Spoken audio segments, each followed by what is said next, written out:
Bonjour ou bonsoir, selon l'heure à laquelle vous nous regardez. Je suis chroniqueuse audio et animatrice de podcast à l'ODJ Média, et j'ai le plaisir de vous lire aujourd'hui la chronique de Salma Labtar, telle qu'elle a été écrite, mot pour mot. Un texte captivant qui revient sur un chantier emblématique, le nouveau complexe Prince Moulay Abdellah, symbole de la volonté du Maroc d'accueillir la Coupe du Monde 2030. Le Maroc a dévoilé ce week-end le complexe sportif Prince Moulay Abdellah à Rabat, après une rénovation spectaculaire qui en fait un sérieux prétendant pour accueillir une demi-finale de la Coupe du Monde 2030.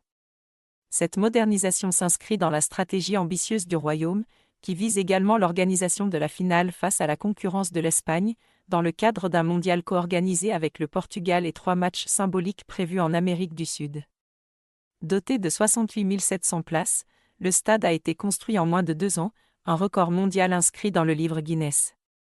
Son design, inspiré des feuilles de palmier et mêlant tradition marocaine et modernité, rappelle le stade de Lusail au Qatar.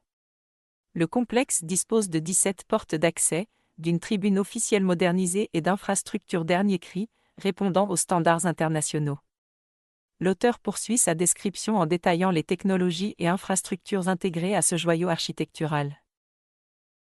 Parmi ces innovations, écran LED haute définition, système sonore avancé, gestion intelligente des foules, pelouse FIFA de haute qualité avec drainage, mais aussi une piscine olympique, des terrains d'entraînement et un parking souterrain de 5200 places. L'ensemble respecte des critères stricts de durabilité environnementale, grâce aux panneaux solaires et au recyclage de l'eau.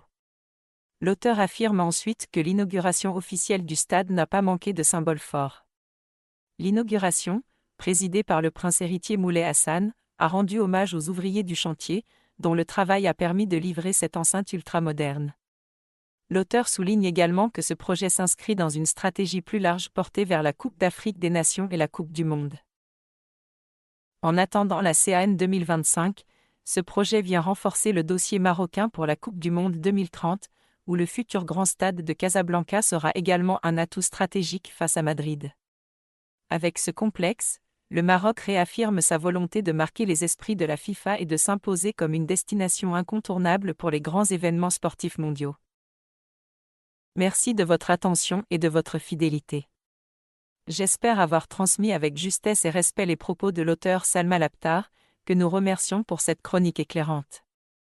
Restez connectés pour une prochaine lecture exclusive sur l'ODJ Média, votre média de confiance.